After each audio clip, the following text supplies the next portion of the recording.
What's going on, my friends? Welcome back to another episode of How to Survive Working for God. We are going to just jump all the way in right now in this episode, and we are going to be talking about the two tests that are happening at the exact same time, pretty much every day, all day, in some capacity or another. So, for some of you, you may feel like, I am not entirely sure what you're talking about. I haven't been in school in a long time. What are these tests? Okay, this is what I'm talking about when I'm saying there are two tests that are happening all of the time, everywhere.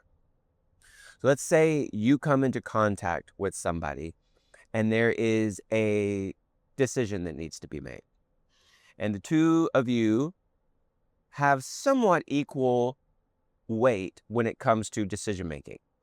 And both of you are discussing how this decision should be handled, who should make the final call, who should be in communication to let people know that the decision has been made, who should be in charge of the follow through to make sure the decision is brought forth in the best capacity and the best execution, and one thing after another, just the nuts and bolts of what things like that kind of entail.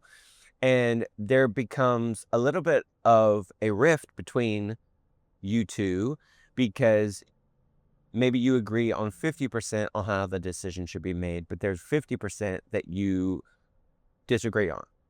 And maybe half of the 50% you disagree on, you are sort of disagreeing, but you could kind of see where each other is coming from. And then half is, I radically disagree with everything you're saying and why you're saying it, all of that. In that moment, you both are taking a test. And what I've noticed in ministry over and over and over again is that people think that they can not do well on their test through the excuse of somebody else's poor test taking skills. So let's say you pride yourself on being somebody that's very good at communication. You think that you're very good at being sensitive to people's feelings and emotions, and you know how to walk lightly and how to meet people where they are. And the person that you are talking to doesn't have any of that as far as you're concerned. They kind of just say it like they say it, probably a little rude, probably a little, maybe a pinch of manipulation in there, and a whole bunch of things. You feel like the way you handle things is correct, and you think the way they handle things is incorrect. So when you both reach this, you know, dispute, you feel like you are approaching them through the lens of what you feel like they're not good at. So what sometimes that equals being is that you now approach them in the way that you see them approaching you. So maybe you don't naturally see yourself as somebody that's sarcastic, but when you have a conflict with somebody that you see as sarcastic, in your moment of conflict with that person, you find yourself being more sarcastic. Have you ever seen this? Or maybe you are having a dispute or a conflict, or not even necessarily conflict like the world is ending. It's just you just disagree about something. And you see this person as somebody who is just kind of lethargic in their decision making. They're not gung ho about it. They don't just go after it. They're kind of ho humming along. And when you reach any type of conflict or dispute with that person, you find yourself coming under the attitude that you see them having, which is all of a sudden you start to see yourself as becoming lethargic, or you start seeing yourself kind of ho-humming around the topic and not really being decisive and kind of lollygagging around and not really pushing the agenda forward in a way that's beneficial to everybody. What is happening in those moments is, I believe God is looking at us constantly, as we're all aware, to see how we treat people, to see how we talk to people, to see how we talk about people that are not in the room, to see how we talk to the people that are in the room, to see how we handle the conflict, to see how we handle disagreements, to see how we handle if somebody in the room is being celebrated. Do we cower and shrink inside ourselves and have a jealous tornado going off inside of our brains? Or do we grow up and do we stack on top of the person's celebration with our own celebration for that person? And I think what can happen is we don't realize that, first of all, the Lord is seeing how we act in those moments. That's the test we're taking. But I also think that we are ignorant and blind to the reality that the other people in the room are under the same test that we are under. And I don't mean a test in the sense of like, if we don't do the exact right thing at all times, that God's going to punish us. I'm not talking about that. But I do believe that we live in a world of stewardship. I do believe that we live in a world of what you give, you get. The whole idea that the mercy you give is going to be the mercy you receive. That the grace you give, that when you forgive others, you will then yourself be forgiven. That there is this give and take understanding in scripture, in life.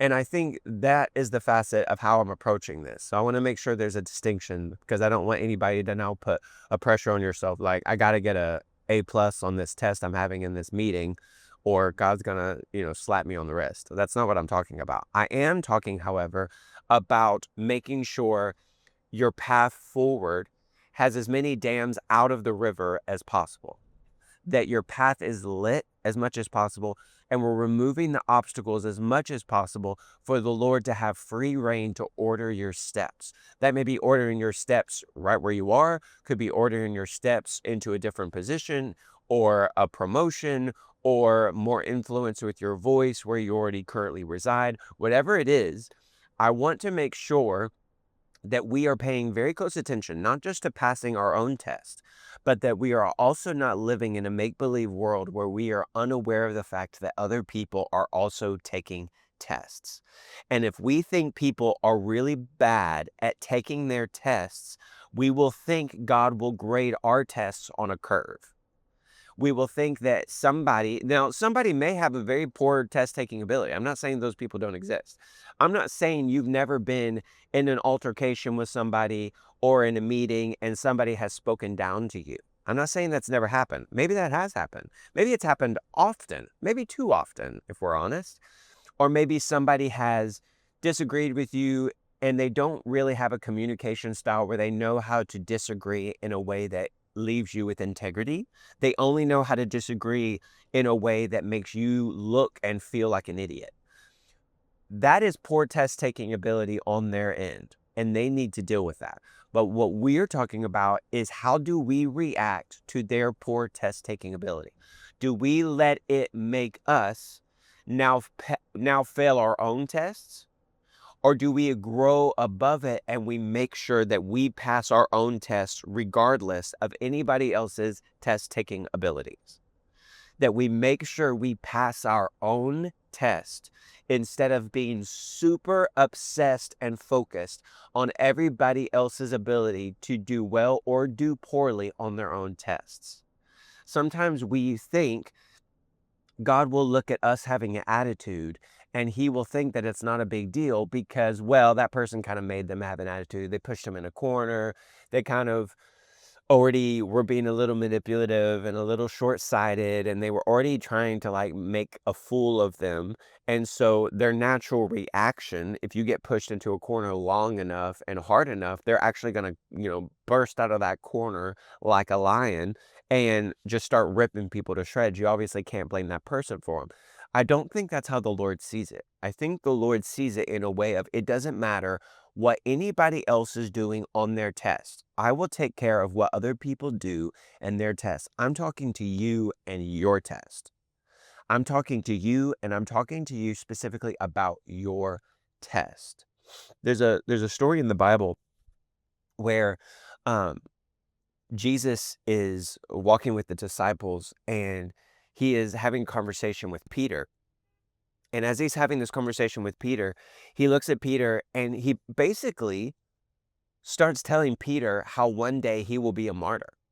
He starts talking about how somebody will take him where he doesn't want to go and his arms will be outstretched, basically describing to Peter how one day he will lay down his life basically on a cross in a state of being a martyr for the sake of the gospel, for the sake of the kingdom. Very heavy stuff. And then Peter, in the story, while Jesus is telling him this, looks and he sees John. And naturally, obviously, we all love the quirks of Peter's personality. Peter looks at John after hearing all of this stuff, and he looks at John and he goes, "Okay, Jesus, but what about him? What does he have to do? If I have to get crucified, does that mean he's getting crucified too? Or like what? How? Or is it going to be worse? Or like how does this? Like I want to make sure this is fair. I want to make sure I'm aware that we're all in the same playing field. I want to make sure I'm not being singled out and having to have an overly harsh experience for the sake of the kingdom while everybody else is just hanging out." So he starts calling out other disciples to be like, "All right, well, what about them?" And Jesus looks at Peter and he says, "What is it to you if I have him stay alive all the way to the point where I come back a second time? What is that to you? You follow me." Jesus looks at Peter and says, it doesn't concern you what I do with John. You follow me. I'll do with John whatever I'm going to do with John, and I'll deal with John, and we'll have our own side thing. What I'm talking to Peter about is Peter. So when God is talking to us about our tests, he's not interested in, while he's talking to us about our tests, for us to remind him about everybody else's tests or everybody else's ability, positive or negative, in their ability to take those tests. He's talking to us about us. And I want to make sure church and ministry is a breeding ground for pointing fingers and throwing off responsibility on somebody else. I've seen it over and over and over again, that it's always somebody else's fault that something didn't get done. It's always somebody else's fault that we didn't get in our receipts on time. It's always somebody else's fault that our budget isn't increased. It's always somebody else's fault that we didn't know what was happening this upcoming Sunday morning. It's always somebody else's fault that somebody didn't get picked up from the airport. It's always somebody else's fault that something like fell through the cracks or whatever the case may be. And I see a radical lack of personal responsibility with our own test taking. Now, if somebody is a radical poor test taker, first of all, I believe that they can grow up and they can change. I want to make sure I am clear with that. And I want to make sure wherever we are that we have hope in that. But I also want to add to the fact we can make decisions moving forward. We can do biblical disagreement where you can bring in another party, be like, "Hey, I'm having a really hard time with this person. I need to bring in a third party that is neutral, that can help navigate this. Maybe they can kind of serve as a middleman to help us figure out what's the best way to move forward." Or maybe it gets worse and then you got to bring in a pastor or an elder or somebody else, to the point where you're like, "I can't work with this person anymore. Either they have to leave or I have to leave, or we need to radically switch departments." All of that stuff has its place and has its time. But I think what happens too quickly is we think that is our first move and our best move, instead of realizing, is my test taking having an impact or making this worse? Is my test taking making this person that I don't agree with, is it making our friction worse?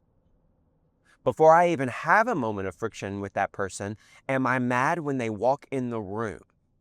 Am I frustrated with them when they're not even in the conversation? If so, then the Lord is tapping on your heart, tapping on your soul, sometimes in an annoying fashion, to get your attention to understand it is time for you to start dealing with your test. Now, sometimes when we deal with our test, it causes a shift in somebody else. They're like, "You know what, I need to pay attention to my own test."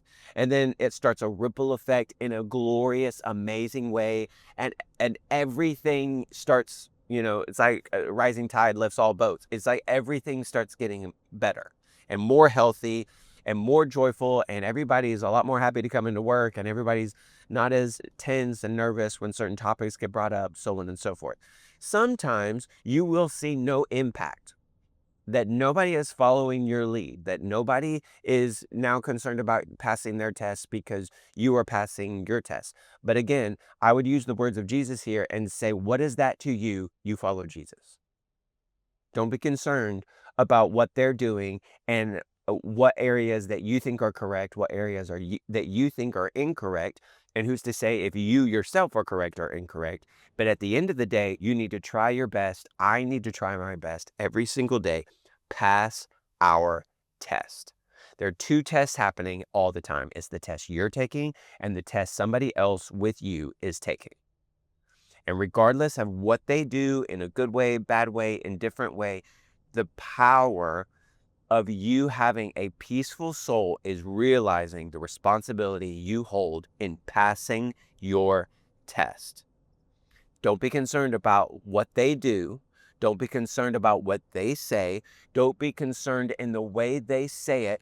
Pass your test. Now, if this is a leader that you're under, and you're like, I can pass my tests all day long, but they're in charge and they're probably have zero interest in changing the way they behave because they don't have to answer to anybody because they're the main person in charge. I understand that. Sometimes I have seen a shift in heart come from people who change their approach to leaders and change their approach to the leaders, not just around them, but beside them. And I think what can happen is you would be surprised how many people are softened in their approach when they don't feel like that they have to come in a threatening manner. Because sometimes people come in a threatening manner because that's their own version of survival. Maybe they were an intern somewhere or a youth pastor somewhere, or they were somewhere else in a different church or a different ministry before they came to you. And they found out that was the only way and the only communication style to get ahead, to get heard, to get anything done, to get anything passed. And so they've brought that in because they think that's the only way to do things. And maybe you can help show them a different way to do that. But so much of that is reliant on your approach and how you do things. Now, again, if you're in a situation, though, where that leader is not budging, and you're like, listen, I'm passing my test, but I'm also getting my head kicked in, then I think you have to lay that before the Lord and you have to go, all right, Jesus, I need you to open my eyes, open my ears, guide my feet, light my path, and show me where I'm supposed to go, where I can now move forward in a place that is actually safe for me mentally, emotionally, where I can be where I'm supposed to be and not have my head kicked in and not go home every single day exhausted and feeling defeated. And Lord, not only do I need you to help lead me to that, I need you to protect me in the middle ground, in the middle space. And I do really believe that there is the perfect seat for everybody. That just because you don't have a good seat where you currently are, it doesn't mean that there is not some church staff, some church, some ministry, someplace, somewhere that has an empty seat with your name written on it and with the people around that seat waiting on you to show up. I'm a firm believer in that. I've seen people kicking and screaming, trying to make something work at certain locations, at certain places, and everything on the external side of things makes it look like this is a dream scenario. If it doesn't work here, it won't work anywhere. And I have seen those people leave and go somewhere else, and it's like a blossoming explosion. When they go somewhere else, it's like all of a sudden they have so much favor. All of a sudden they have so much green lights. They have so many people supporting them, cheering them on, and that is available for you. It's available for me. It's available for all of us. And it doesn't mean that everywhere we go, everybody thinks we're the most genius person that ever lived. But it does mean that we can be in a situation where every single day, all day, is not a fight. And again, if we're going to get to that place, that requires us to see the reality of how important it is that we take extreme caution and intention in passing our test. It makes all of the difference. Now, it may not make the difference as quick as you want. It may not make the difference in all of the people around you like you want, in the way you want, but it will change you. And if it changes you, it will spill out of you an external change where people have to adjust in one facet or another, because now you are not at the mercy of other people's moods, not at the mercy of other people's language, not at the mercy of other people's ups and downs or frictions or issues. You are now at the responsibility of yourself. And you putting yourself in an intentional position to pass your own test will give other people an example to pass their own test. So thank you so much for joining me today. We have things in the description and links. You can check out my book, How to Survive Working for God. We have the Working for God collective, where it's like a monthly membership where we have courses. The only place you can get these courses is actually being involved in the collective. You can actually try a 30-day free trial of the collective. Just use the code Working for God, all caps, no spaces, and you can try it out risk-free, see if it's good for your team, good for you personally. We have different tiers, different setups, different situations to help you win and thrive serving God where you are, in the way you are, volunteer, part-time, full-time, all the time, whatever the case may be. We want to be in your corner, backing you up. Pass your test, friend, and I will pass mine too, or I will at least try to, and I promise you we will be better for it. I will talk to you so soon. See ya.